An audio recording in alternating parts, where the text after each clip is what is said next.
आज सियासी घमासान में राजस्थान के एक नया मोड़ तब आ गया जब कांग्रेस ने आनन फानन में उप मुख्यमंत्री पद और प्रदेश कांग्रेस अध्यक्ष पद से सचिन पायलट की छुट्टी कर दी। जी हां, और उसके बाद सचिन पायलट को राजस्थान के डिप्टी सीएम और प्रदेश अध्यक्ष पद से हटाने के बाद गोविंद सिंह डोटासरा, जो कि प्रदेश के शिक्षा मंत्री भी हैं, उनको राजस्थान प्रदेश कांग्रेस का अध्यक्ष बनाया गया है।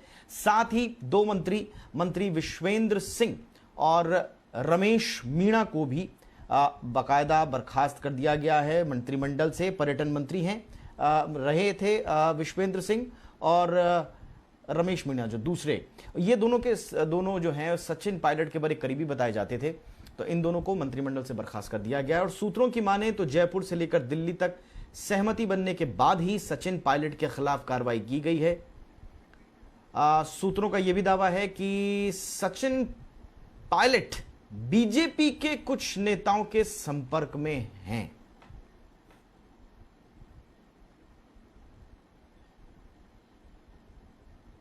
मजबूरी में हाईकमांड को फैसला करना पड़ा, क्योंकि इतने काफी लंबे अरसे से भारतीय जनता पार्टी जो षड्यंत्र कर रही थी, हमारे किसी नेता को स्टेप पे नहीं आना चाहिए। ये पिछले 6 महीने से षड्यंत्र चल रहा था और हम सबको जानकारी थी कि ये षड्यंत्र बहुत बड़ा है, हॉर्स ट्रेडिंग हो रही है और ये चलता रहा और जो स्थिति आज पहुंची उसी कारण पहुंची है। हमारे कुछ साथी गुमराह होकर के चले गए दिल्ली के अंदर। श्री सचिन पायलट जी को, श्री विश्वेंद्र सिंह जी को और मीना जी और श्री रमेश मीना जी को उप मुख्यमंत्री और मंत्री पद के भार से फौरी तौर से मुक्त किया जाता है।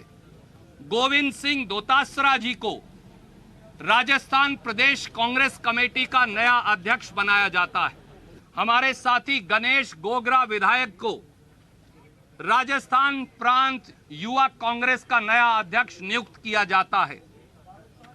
हमारे एक और साथी हेम सिंह शेखावत जी, जो एक किसान परिवार से आते हैं, हेम सिंह शेखावत जी को राजस्थान प्रदेश सेवा दल का नया अध्यक्ष नियुक्त किया जाता है। और इस पूरे घटनाक्रम के बाद सचिन पायलट का भी रिएक्शन आया है ट्विटर पर। हालांकि उन्होंने कहा है कि सत्य को परेशान किया जा सकता है, पराजित नहीं। और इस बीच बीजेपी की तरफ से भी रिएक्शन आया है। बीजेपी कह रही है कि कांग्रेस ने सचिन पायलट के साथ ठीक नहीं किया। घर सजाने का तस्वीर तो बहुत बाद में है, पहले ये तय तो करो घर को बचाए कैसे। तो घर सजाना तब जब घर बचेगा। इसलिए हमारा मानना है कि निगेटिविटी इतनी ज़्यादा इस कांग्रेस पार्टी की लीडरशिप में भरी हुई है कि उसका असर खुद उनको दिखाई पड़ रहा है। ये सारा संकट सिर्फ राहुल गांधी और उनके खानदान के कारण है, क्योंकि वो इतना अपमान करते हैं नौजवानों का, उनको इतना नीचा दिखाते हैं, उनसे इतनी इच्छा रखते हैं, खुद काम करना नहीं चाहते, मेहनत करना नहीं चाहते हैं, और उनके साथ हैं करने वाले लोग ही सरकार में नहीं, ये वो चाहते हैं। तो तेजस्वी युवा बुद्धिमान नेताओं को बर्दाश्त नहीं कर पाए, उनकी इतनी बेइज्जती की कि उनके सामने कोई रास्ता ही नहीं बचा लड़ाई और टकराव लेने का अपने हाथ। क्योंकि राजेश पायलट का बेटा है सचिन, राजेश मेरे भाई जैसे थे, इसलिए मुझे पता है वो कितने स्वाभिमानी परिवार का व्यक्ति था और कैसे वो जी पाया होगा, 1.5 साल कैसे काटा होगा। मैं समझ सकती हूँ कितना अपमान होता है कांग्रेस में। चलिए, उस पूरे मामले पर बातचीत करने के लिए मेरे साथ देश के जाने माने पत्रकार अकुश श्रीवास्तव जी जुड़ चुके हैं। अकुश जी, बहुत बहुत स्वागत है आपका। सर, अब ऑप्शन क्या बचते हैं सचिन पायलट के पास? अब तो ट्विटर से कांग्रेस का नाम भी हटा दिया, सिर्फ टोंक विधायक लिखा हुआ है। अब ऑप्शन क्या है? खुद की पार्टी बनाएंगे या बीजेपी में जाएंगे? देखिए, ये इतना आसान नहीं है सचिन पायलट के लिए कि आगे की राह, क्योंकि जैसे कि मुझे पहले भी लगता रहा है कि इनके लिए आगे खाई है और पीछे कुआं है, तो ये उनके लिए बिल्कुल आसान नहीं होगा कि क्या करें। लेकिन अब उन्हें लड़ाई फिलहाल उन्हें अपने तय पर लड़नी होगी और अपने पे ही पूरा, अपने समुदाय, अपने वोट बैंक जो पिछले 5-6 साल में उन्होंने अपने साथियों को बनाया था, उन सबको इकट्ठा करके वो आगे की लड़ाई लड़ेंगे और अपना एक दल बना लेंगे, अपना एक गुट बना लेंगे और जो लड़ाई लड़ते रहेंगे। और धीरे धीरे कांग्रेस को कमजोर करना अब उनका प्रथम उद्देश्य होगा। भारतीय जनता पार्टी में आना नहीं आना वो इतना आसान काम नहीं है, क्योंकि भारतीय जनता पार्टी एक अलग समस्या से जूझ रही है। उसमें सबसे बड़ी समस्या वसुंधरा राजे है। वसुंधरा राजे किसी भी कीमत पे, फिलहाल की स्थिति में ऐसा लगता है कि वो बहुत जल्दी सचिन को एक अपने पुत्रवत स्नेह नहीं दे पाएंगी, जो अभी वो दुष्यंत के लिए तलाश रही हैं, जगह तलाश रही हैं, काम कर रही हैं। उनके सामने भी बहुत बड़ी दुविधाएं हैं। तो सचिन पायलट को दो तरफा लड़ाई लड़नी होगी। एक, कांग्रेस को कमजोर करना होगा और लगातार कमजोर करना होगा, और दूसरा, भारतीय जनता पार्टी में जगह बनानी होगी। ये तय है कि भारतीय जनता पार्टी का आला कमान जो जिसका एपी सेंटर आप जानते हैं दिल्ली में है, और वो अगर उसको ठीक से मान लेता है, उनकी चीजों को उनको एक पूरी तरीके से सपोर्ट करेगा, उनकी लड़ाई में, आगे की लड़ाई में सपोर्ट करेगा, राजस्थान में जो संघर्ष वो करेंगे उसमें सपोर्ट करेगा। लेकिन जब सत्ता की भागीदारी की बात आएगी, या और जब शुद्ध रूप से भारतीय जनता पार्टी में स्थापित नेता की बात आएगी, तो बहुत आसान नहीं होगा भारतीय जनता पार्टी के लिए सचिन को एडजस्ट करना और विजय राजे सिंधिया को हटाना, वसुंधरा राजे को हटाना इतना आसान नहीं होगा। लेकिन अगर इस बीच वसुंधरा राजे मान जाती है तो बहुत अच्छी बात है। आपको याद होगा कि वसुंधरा राजे जब हार गई थी पिछले चुनाव में, तो उनको उपाध्यक्ष, राष्ट्रीय उपाध्यक्ष बना दिया था।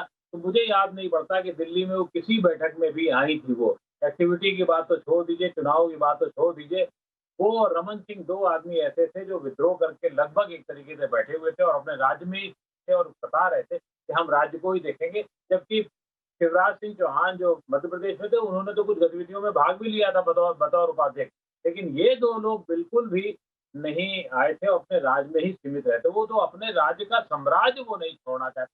तो इसलिए सचिन की लड़ाई दो तरफा है, बहुत मुश्किल लड़ाई है, लेकिन सचिन के पास अभी बहुत लंबा समय है, बहुत सारी और चीजें हैं जिसमें वो आगे बढ़ करके काम कर सकते हैं। और सचिन में जो ऊर्जा जो पिछले 5-6 साल में उन्होंने दिखाई है, आगे भी अगर दिखाएंगे तो आज नहीं कल तो उनका भविष्य ठीक ठाक हो। सर हाँ, सीएम गहलोत के लिए अभी कितनी बड़ी चुनौती है? क्योंकि 30-35 विधायक जो गए थे पायलट के साथ, अब उनका भी अभी कुछ पता नहीं है, उनके पत्ते खुले नहीं हैं।